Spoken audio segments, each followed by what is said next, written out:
3 years ago, 3 long years ago, we arrived at Bolton Wanderers with one goal: to rebuild this football club. What followed next was beyond anything or anyone ever imagined. From the Championship to the Premier League, from underdogs to champions, we shocked the country, we shocked the world, finishing in the top 6 in our very first Premier League season. Then came history, winning the Premier League title in our second season, as well as lifting the Europa League and marching all the way to the FA Cup final, which unfortunately ended as a defeat to Liverpool. But success was never just about trophies, it was about building something special. Bringing in players like Nelson Viper, Charlie Hughes, Clayton Taylor, Philip Bungard, and watching academy graduates like Lloyd Yando rise through the ranks and becoming stars in front of our eyes. This club became more than a team. It became a family, a city united again. But every story reaches its final chapter, and it's with a heavy heart that I say this will be my final season as the manager of Bolton Wanderers. One last ride, one last dance. Now we go all in once more, for the league, for the Champions League night, for the domestic cups, for the fans. No fear, no regret. One final season to make history together, and the last dance begins now.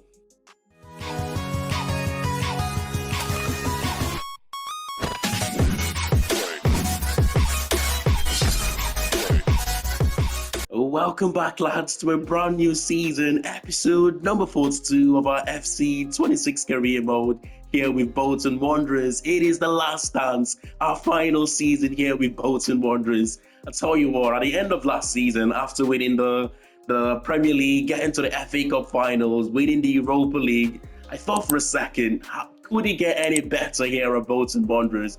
I thought about the idea of maybe seeking a new challenge out there. But I tell you what, remembering we haven't played Champions League football with this team yet, and we will be doing so for the first time this season, why not go out there and try and go as far as we can in that competition, try and retain our Premier League title again, or at least compete to do so, do as well as we can in the cup competitions, and hence we're doing one more season here. But there's only one place to start, as we always do in a brand new season, and that is how much has the board given to us. £117 million, which is crazy. The most amounts of money we've had in a season.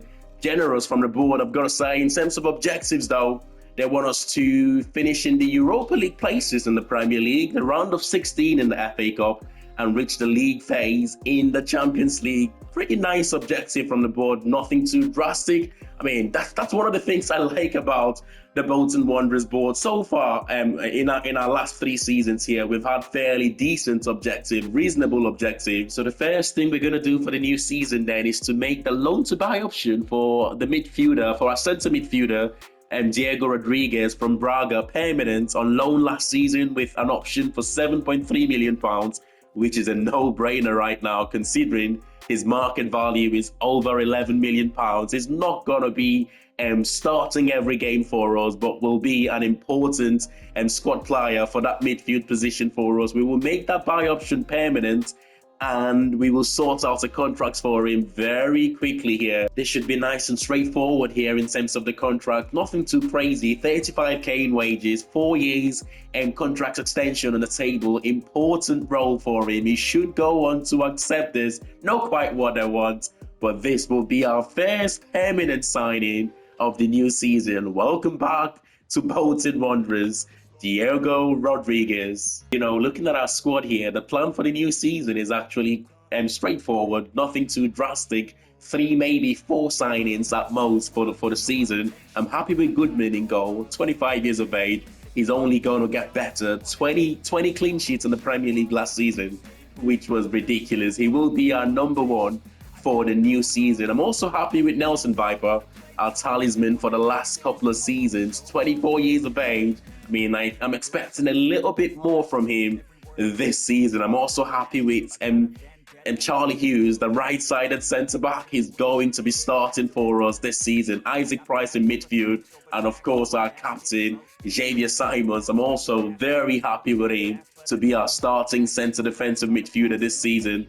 But what we will do, though, is bring in a backup goalkeeper to Goodman. John Victor, who we brought in for a season last season, he's now left the club. We will need a new backup goalkeeper. I will bring in a versatile centre back who can maybe also play as a left back, maybe to start over Isaac Touré's squad. And competition for places is needed this season. Sigor will move into that box-to-box midfield position. I know we signed him to be a right back for us, but having played a few games, or majority of the games, in the box-to-box midfield position last season, I think he feels much more comfortable in midfield, and that would mean we will bring in a new right back. Bayuku was fantastic for us last season, 7 assists, but again, he needs competition for that right back position. And finally, I think we will bring in a left winger. I mean, you know how much I love Clayton Taylor, right? But at 76 rated, we need someone who is 80 plus rated to be starting in that position right now for us. Maybe we will bring in one more midfielder, depending on what happens, if there is market opportunity. But in terms of some of the younger players on the reserves right now, we will look to send them out on loan. Sam Dolby, we might well keep him as a fair choice striker for us this season, behind Wang Yudong, who is going to be playing majority of the games for the new season as a backup to Nelson Viper. But that is the plan for the new season. Let me know what you think in the comments. And so, as we like to do, the new arrivals to the Premier League this season, we've got Brentford back to the Premier League. Congratulations to them. Burnley also back to the Premier League. And the final team there is Sheffield United, who will actually be our first game in the new Premier League season. We have got the Community Shield, that is the winner of the Premier League and the winner of the FA Cup, Liverpool, as our first game of the season. We've also got Barcelona in the Super Cup. Of course, the Super Cup, if you don't know, is the winner of the Europa League against the winner of the Champions League. So 2 nice games to begin the season there, and glorified friendly, as I like to call them. But you still want to win those games if you can, right? But Sheffield United will be our first Premier League game of the season, followed by Bournemouth and Everton. So we've got a bunch of outgoings here. Leo Helde, the first one, who we signed on a free last season, joining Middlesbrough for £4.5 million. I mean, we brought him in last season to cover in the left centre-back and left-back position. I thought he was really useful for us. And of course, our first signing for Bolton Wanderers, Zach Swanson. Again, we signed on a free, joining Stoke City for over £2 million. And we've also got here, I believe that's Peria. Yeah, it is Peria, joining Heerenveen on a season-long loan. Hopefully plays loads of game there in the Dutch league. We've also got Farino, one of the players that have been here since we took over, and with Bolton Wanderers. He's been really useful player for us, by the way, Farino, Chris Farino. He's joined Utrecht for £1.6 million. We have to let go of all of these players before we start looking to how we improve the squad. But Castillo here, the Uruguayan young midfielders, have also departed. Erajon joining Cardiff City for £1.4 million. We would need someone to replace Erajon moving forward. But that was Marcelo Castillo, joining Burnley on a season-long loan. The young midfielder, hopefully, again, he plays a lot of games. Wilson Campos also joining Watford on a season-long loan as well. Good luck to him. So before we go on to make any signings this season, there are a few things in my mind right now that I'm thinking about. And by the way, Benfica are showing interest in Owen Goodburn. You know we're not going to sell him, right? He's going to be our number 1 for the season. And one of the things I've been thinking about is Alistair McGill, to possibly recall him to be our backup for this season. I thought it was a season-long loan to Cardiff, but it turns out it's a 2 seasons loan, and hence he's still at Cardiff. He's 19 years of age. Maybe to keep on playing as a starting goalkeeper for Cardiff might just be the best decision moving forward. But let me know what you think in the comments. Should we recall him, or should we allow him to continue that loan? Exactly the same as Stefan Mars, who is also at Cardiff City. I mean, we played against Cardiff in the FA Cup last season. I was really impressed by the player, and I thought he might be able to do a job for us as a backup this season. But then again, he's on a 2 seasons loan, which is, it's not really helpful. Should we recall him, or should we allow him to carry on gaining experience out there at Cardiff. But another thing in my mind right now is, as you know, we have just sold Ethan Erahon, who has been a good squad player for us in the last couple of seasons. And I think we could, rather than going out there to spend money to bring in a player to replace him, we could just allow McPherson to do that job for us, playing in the cup games against the Championship, League One, League Two sides, if we do face those sorts of teams. And, games when we are ahead 2 or 3-0, which it doesn't come too often, we can bring him off the bench for invaluable experience, I should say. My only issue with him is he's not the quickest player across the ground, and that's not improved over the last couple of seasons that we have loaned him out. And I feel like the only way to improve his physicality is to keep him here and focus on and player development to improve those areas. But he's got an excellent passing ability. His defensive awareness is really good.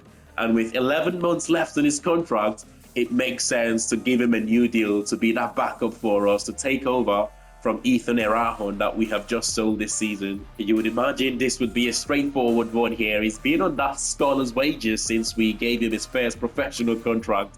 That's a huge wage increase, isn't it? To 15k there, 300k in signing on bonus, and 500k if he goes on to make 15 appearances for us this season, which I am comfortable he will make that number even more this season, given the amount of games that we will have to play if we do very well in the cup competition. But it's good for him to sign that contract to keep him here for the next few seasons. And with £160 million still left in our transfer budget, it is time to make a couple of signings here if we can. The first position that I'm looking to strengthen is the left wing position. We've got a few players here. We have got Gassama, we have got Joao Roca, we've got El Mala, who's a little bit on the expensive side, close to £50 million there. Our record signing at the moment, I believe, is Nico Sigor for just under £20 million.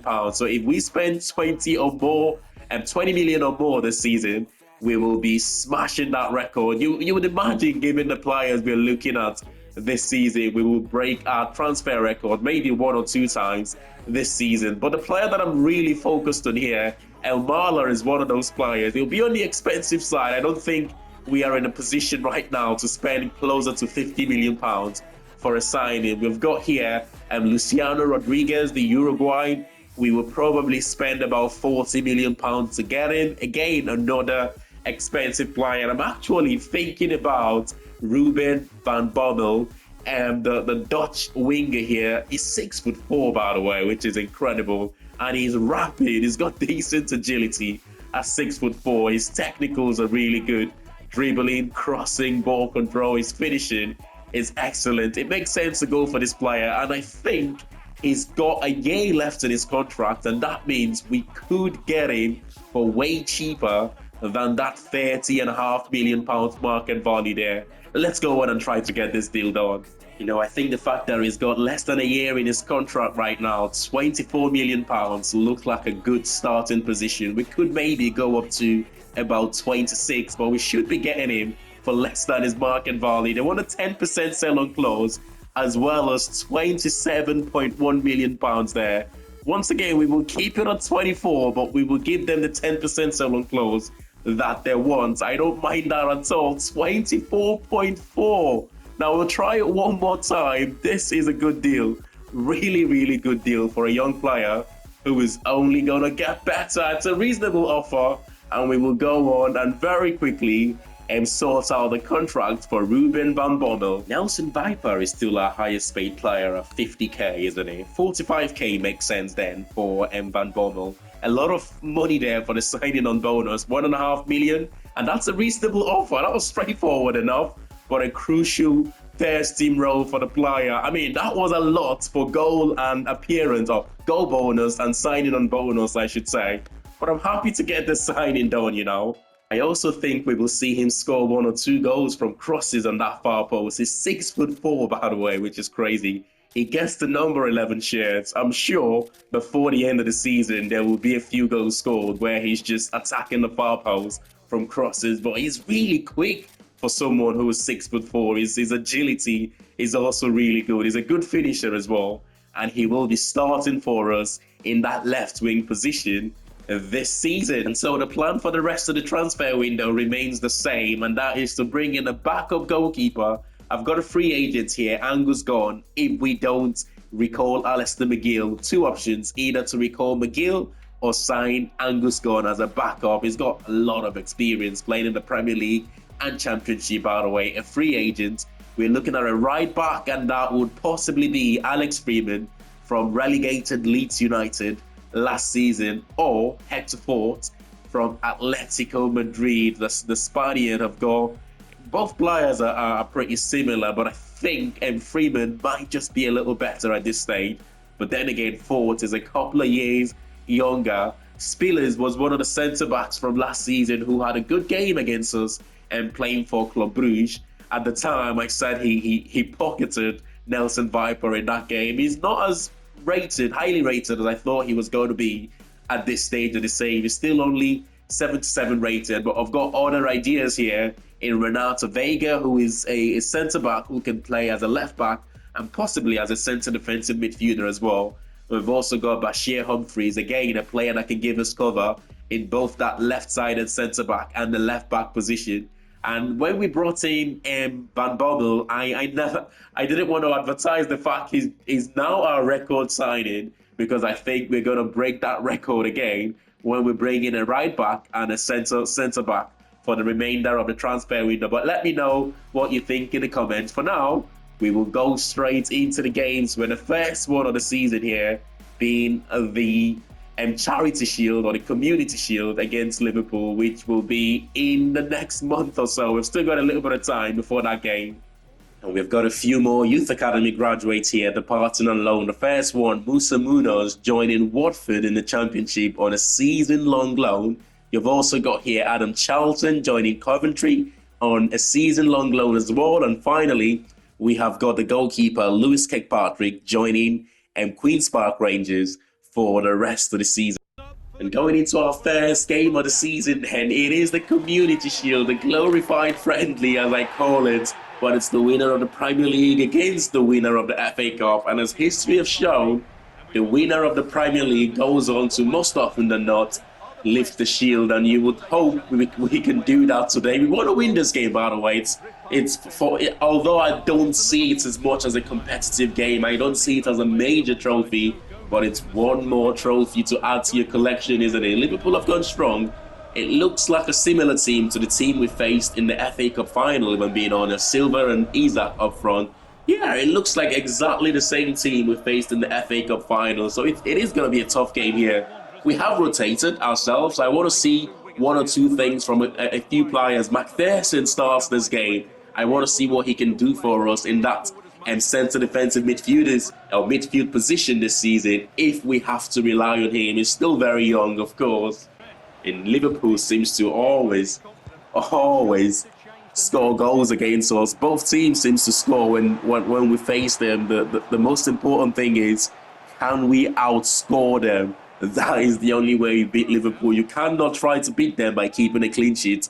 It never works. You just have to outscore them. You just have to know at some point in the game they will score a goal. But McPherson, first touch of the game, he plays in Isaac Price. Out wide there is Lloyd Yandel, another young player starts in this game. He's come a long way from last season, Lloyd Yandel, and that's a good ball to play him in. Lloyd Yandel, Mamadashvili makes a save. And who is there to top your own? It is Morgan. It is Morgan, a signing from Queen's Park Rangers a couple of seasons ago now. I'm expecting a much improved season from him this season, to be fair. Morgan, there's a good player in him. I mean, I do like him. I do like all the midfielders we have in this team. You think about Diego Rodriguez, who we have just called back or signed on a permanent basis, I should say. Oh my goodness, some ping-pong football going on there. But Liverpool regain possession. Vert plays in Robinson. He did score against us in the FA Cup finals, Robinson, but not on that occasion. And this has been a pretty pretty comfortable display from us so far, but out wide here to Clayton Taylor. Oh, he's done it. Clayton Taylor cuts inside. Clayton Taylor finds the top corner. He knows we have brought in a new left winger, and this is him right now saying to me, listen, you might have brought in a new left winger, but this is what I can still do. This is what I can still give to this football club. What a goal though. Cuts inside. Skip past Stevenson. Top corner. In you go. Easy as you like, and it's 2-0. What a comfortable game we're having here. It's almost like Liverpool are in a pre-season mode right now. That's a good ball too. Oh, how is that not gone in? Good ball to Silva there. Silva finds McAllister. McAllister, who has got that knack of making late runs into the box. It's amazing, isn't it? I always say, right, watching the way we use McAllister, the way Arne Slot used McAllister for Liverpool, it's just not his best position, is it? He's a midfielder that's very good at making those late runs into the box. Not a number 6, certainly. Not a number 6. Lloyd Yandel, oh my goodness. We are running ragged in Liverpool right now. What a finish from the young man. Again, he's just made it look so easy to cut inside Joe Gomez like that. Look at this. You know what he's going to do, I keep saying, Lloyd Yandel, but can you stop him? Cuts inside. The goalkeeper should have maybe done a little bit better, but it's 3-0. This is surely game over now, isn't it? I don't see Liverpool scoring 3 goals before the end of the game, but that's not very good from Thierry Small, I believe that was. Liverpool are looking to at least get 1 goal in this game on their 80-minute played. Just 10 minutes to go. Florian Wirtz, who have been by far Liverpool's best player in this game, and it looks like if Liverpool are going to create something or score a goal in this game, it will have to come from him. Substitutions here. Conway, Dolby and Randall coming on to replace Thierry Small, Wang Yudong and Price. I haven't used the likes of Nelson Viper. There's some good players that haven't even stepped on the pitch in this game. Nelson Viper, Philip Bungard, these players haven't even stepped on the pitch. I'm saving them for the Super Cup against Barcelona, but this was much easier than I thought. Like I said, it looks like Liverpool were in a pre-season mode throughout this game, especially in that first half. We absolutely dominated them, scoring 3 goals in the first half. We didn't really have to do much in the second half. Liverpool were the better team in the second half, but couldn't get a goal at least to put us under pressure. I did say you would expect both teams to score in this game, but unfortunately for Liverpool, not today. It's a 3-0 victory, it's a clean sheet, we lift the shield, and in the absence of Xavier Simons, our captain, it is our assistant captain, Owen Goodmans, who is given the honour today of lifting the shield in front of the fans at Wembley. We've got a quick contract extension here for Isaac Price, who him and his agents have decided it was time to sit down and renew his contracts from last season. We're going to bump that up to 50k in wages, making him our joint highest paid player in the football club. 650k in signing on bonus and $1.5 million if he makes 25 appearances this season, which you would think he would do so, right? But that should be nice and straightforward. It's not quite what I want, but it's nice to renew his contract there by just a year. But the most important thing was to increase his wages from last season. It's well deserved in my opinion as well. Though I've described in the past the Community Shield and the Super Cup as glorified friendlies, but you still want to win them as we did against Liverpool. You still absolutely want to win those games. One of the reasons I'm looking forward to the Super Cup against Barcelona is the fact that those are the level of teams we will face in the Champions League this season. So it will give us a good sort of gauge of where this football club are at the moment. Can we compete in the Champions League? It will depend on how strong Barcelona goes for this one, but it's like I said, it'll give us a good idea of where we are and what we can improve going into the Champions League this season. But come on, the Trotters. And just like the Liverpool game in the Community Shield, I wasn't too carried away with the performance. I certainly wasn't too carried away with the goals or the results, and it's exactly the same mindset going into this one against Barcelona. Whatever the outcome is, I keep saying It is a glorified friendly. Although you would like to win it, it's still a glorified friendly game. It'll be nice to see how strong Barcelona will be lining up in this game. I will use this game to talk about a few things as well during the season. We know this is going to be, they have gone strong. Barca, they've got Gavi in midfield, Pedri's in there as well. They have got up front Lamine Yamal playing from the left-hand side, Dani Olmo and Torres as the two strikers. Barcelona playing the 4-2-4 formation. You'd expect space in behind the midfield and the defense in this game. Maybe that's one way we can be a threat to them. But we will use this game to talk about a few things we're aiming for this season. Of course, we want to try and compete for the Premier League again. We want to try and compete for the domestic cup competitions. We want to try and go as far as we can in the Champions League this season. I know I've mentioned this is the last dance. This is going to be our final season for Bolton Wanderers. But to be fair, I'm not actually sure what will happen after this season. I've got a few ambitions. Maybe join a different Premier League teams to try and win the Premier League with a different team. Not many managers have done that in real time. But Van Bommel here, our new signing. Oh, it's just narrowly out wide. That would have been a fantastic start to life at Bolton Wanderers. That was a good chance for him. Yeah, going back to not too many managers have won the Premier League with two different Premier League teams. Only, I think, 4 managers have done it in history. I think it's Tom Watson, who won the league with Sunderland and Liverpool. You've also got, is it Herbert Chapman, who won it with Huddersfield and Arsenal. And you've got, of course, Brian Clough with Derby County and Nottingham Forest. And final one there, if I'm not mistaken, is Kenny Dalglish, who won it with Liverpool and then Blackburn Rovers. We could go on to that's one of the ambitions, certainly, to try and go on to become the 5th manager in history to do that. Then cross into the box. I did say when we signed Van Bommel, you're going to see him score 1 or 2 goals like this in that far post, then cross, and that time though he just couldn't hit the target. The other ambition of mine, as I've said, is to manage in the Spanish league. It's something I've never done in FCs. Maybe when we do leave Bolton Wanderers at the end of this season, we might find a decent team out there in Spain. That is one more thing to think about. But on the far post is Van Bommel, who makes it 1-0 against Barcelona. I said we were going to find spaces behind the Barcelona defense. That time, though, it's come from them trying to play out from the back. Possession lost. Nelson Viper did so well there, by the way, to find Isaac Price on that far side, who was squared it into the box. Van Bommel with a tap in.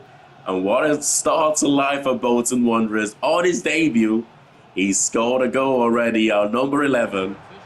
A record signing, of course, and Ruben Van Bommel. I'm sure we're going to break that 1 or 2 times before the end of the transfer window. Big save from Goodmans. Double save from Goodmans.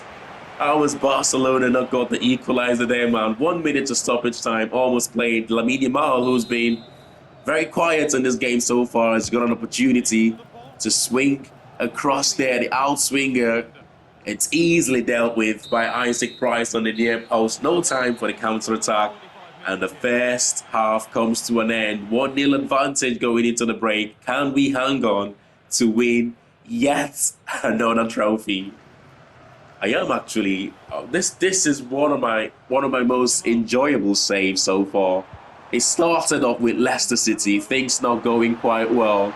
Of course, you take that disappointment, find a different team, and it's gone so much better than I thought it would have ever gone with Bolton Wanderers. As Barcelona gets the equaliser there, fantastic cross, I believe, from Lamine Yamal on that right-hand side. We couldn't possibly keep him quiet for 90 minutes. And it's Dani Olmo there with a cushion header to the far side. The Simons just couldn't get there to prevent Olmo from scoring a good goal. He's been substituted as well to be replaced by Ansu Fati in the 63rd minute here. Barcelona are asking all of the questions in the second half. We know they're an amazing side. We know they've got world-class players in this team. To be honest, we have, in terms of competing against them, we have done quite well. And I think, given our performance here, I think we might be all right in the Champions League, you know. We might actually be all right in the Champions League. And Simon's there trying to find the far corner, but it's off target. Gavi is replaced here by Mark Casado, who's coming to replace in the young Spanish midfielder as well. Their midfield is, by the way, world-class Barcelona. Gavi and Pedri midfield. That's what we have been competing against today. But once again, Barcelona lose possession in a tight area, but just couldn't make anything of that one. It's a corner though. Conor Randall, or Joel Randall, is coming on to replace Isaac Price for the remainder of this remainder of the 90 minutes. I'm not sure if he goes straight into penalties or whether we will need extra time here in Van Bommel on the far post. How is he not got there first? With his 6'4" frame, you expected him to time that one perfectly, but he just couldn't get there on time. Barcelona will survive to take this one into, I think it will be extra time, but it might be straight into penalties. I suppose we will find out shortly, but good showing from ourselves here in 90 minutes. It is extra time, and it's not going to be penalties. It is extra time, and that means half an hour more to play here to keep competing against this fantastic Barcelona side. Oh, that's nice. Nicely done there by Simons. Out wide now to Bayuku. Bayuku plays in.